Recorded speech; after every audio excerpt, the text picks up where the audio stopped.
Hi, I'm back. So I'm going to start over from the beginning because I seem to have been having a connection issue with the first go round. So we're starting from scratch.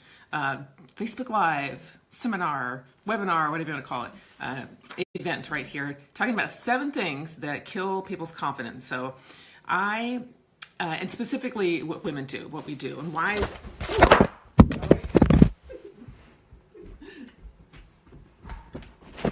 Hey, I'm still here. So I'm just going to keep going and see what happens. So, Kimberly, hey, how you doing? And Fred, nice to see you. All right, 7 mistakes. Number 1, comparing yourself to other people. It's something we all do. It's a human nature thing. But someone made this term, it's like when we compare, we despair. So comparing ourselves to other people really doesn't do anything to help us build confidence.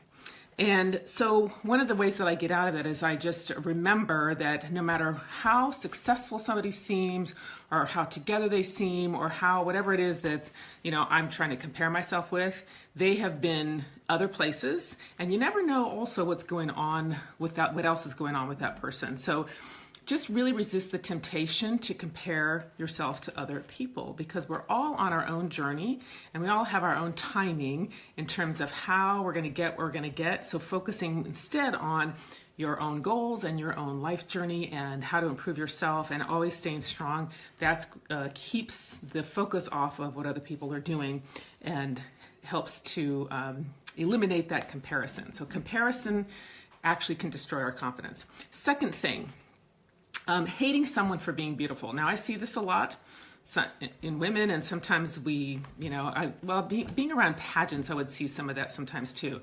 But just having any kind of hatred towards or animosity towards another woman because she's beautiful serves no one. And I really believe that what we give to others, we give to ourselves. So when we're hating on somebody else for any reason, whether somebody looks a certain way or dresses a certain way or has a certain hairstyle or whatever it is, that's actually just diminishing ourselves.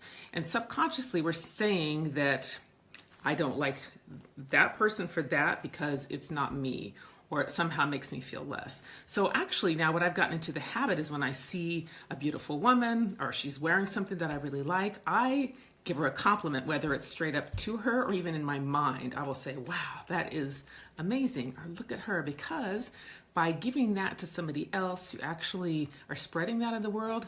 You're opening yourself up to that you can have that as well. And that doesn't just go for beauty, like physical beauty or clothing or whatever it is, but anything in life, which really leads us to number 3, and that is envying someone for their success. So in a similar vein, there's somebody who looks really, hey, Kathy and Janet, nice to see you. I'm glad you guys are joining me today. So number 3, envying someone else for their success.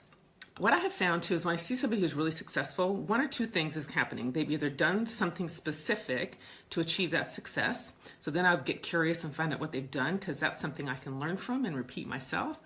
Or sometimes there's a appearance of success and there's something going on underneath maybe that isn't necessarily what the full picture is.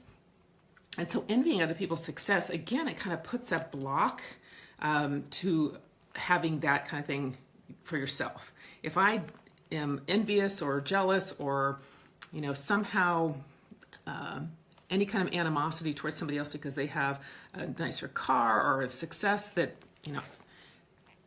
that actually puts a block to you having that. So when you see, if there's somebody where you're just like, oh, wow, I wish I had that, that's actually a clue. And just praise them and go, that's so amazing. And maybe there's something I can learn from that person so that I could achieve that as well.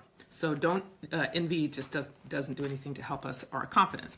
Number 4 is now women tend to do this more so than men do. Generalization, I know, but women try to be all things to all people. That's kind of part of our nature, that caretaking nature of women. Trying to be all things to all people will kill confidence. And because we get overwhelmed and we don't sometimes feel like, it's hard to keep up or measure up or, take care of everything and everyone. So what I have found that really helps me to stay away from this and not get overwhelmed with, hey, Sherry, hi, Lori, nice to have you here. What helps me to stay away from trying to be all things to all people is goal setting. being really clear about goals and what I want my life to be like and what I want my life to look like. And so I'll insert in there things that are important. I mean, I do care about my friends and my family, and I do enjoy taking care of people in a way, taking care of as in caring for people, lifting people up. That's why I do the work that I do to help people improve their lives. And so there's a part of that that's really satisfying. But I'm sure to be purposeful about that and have all that line up with my goals and make sure I'm not spending all my time there in trying to be all things to all people. So, and that really is what really helps me to be balanced and have a balanced life. So having goals is really, really important, being clear about what you want your life to be about. Number 5, the 5th thing that women do to kill confidence is letting others dictate how you feel. So this has been a big one for me to get over. And again, we all do this to some degree or another, like maybe something that, a message we heard growing up, either by our parents or a teacher or other kids in school, that we constantly heard something about, you know, the way we looked or our intelligence or whatever it is, that when we're young, we hear those messages, that can really get sort of seared into our brain and have an impact on how we feel. And then we carry that around for the rest of our lives. So, and sometimes we don't even realize that that's what's running the show, these voices or these messages that we got early on. So my daughter growing up, when she was in junior high and high school, she had her fair share of, you know, people giving her a hard time about whatever it was, and she'd sometimes come home and be sad or crying or whatever it is, and so said such and such, and I would always say to her, don't let other people tell you how to feel about yourself. Don't let other people tell you how to feel about yourself. You get to choose how to feel about yourself. So if you have some kind of, you know, voice in your head that's telling you otherwise, tell that voice to just shut up and choose a different thought about yourself. And it takes some work, but it's kind of like going to the gym to get strong, to undo those voices and to replace it with something more empowering. So I used to have, for instance, a belief about myself that I was late all the time, and I was late all the time because that's what I believed, and I just worked on changing that around. And now what I believe about myself is that I am a punctual person that sometimes shows up late. So, but I had to work on that, the mindset. So you get to choose how to feel about yourself. Number 6 mistake that women make to kill confidence is wondering if we are enough. Are we enough? Now, again, I think this is a human nature thing.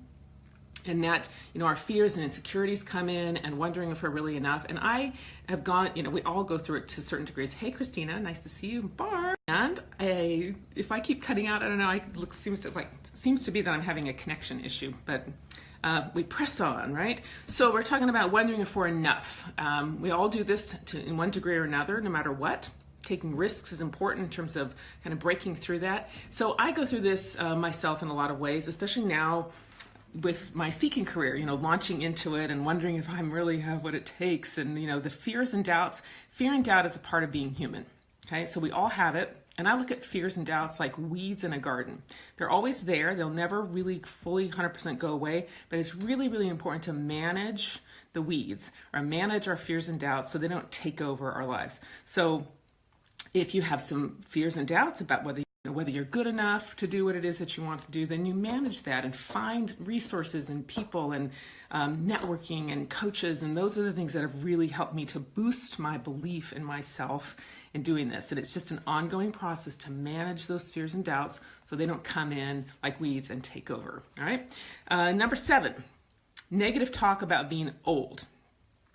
Now that I'm in my 50s, I hear this theme with women around me sometimes where they're talking about, oh, it sucks to get old, or I hate getting old, or I don't like being old, or, you know, and I heard somebody the other day use the word old, and I said, don't use the word old. And this person said to me, well, but I like that. I find it empowering. So if you use that word in an empowering way, amen, and more power to you. But if you find yourself using that word in a disempowering way, in a way that brings you down, you need to stop doing that, okay?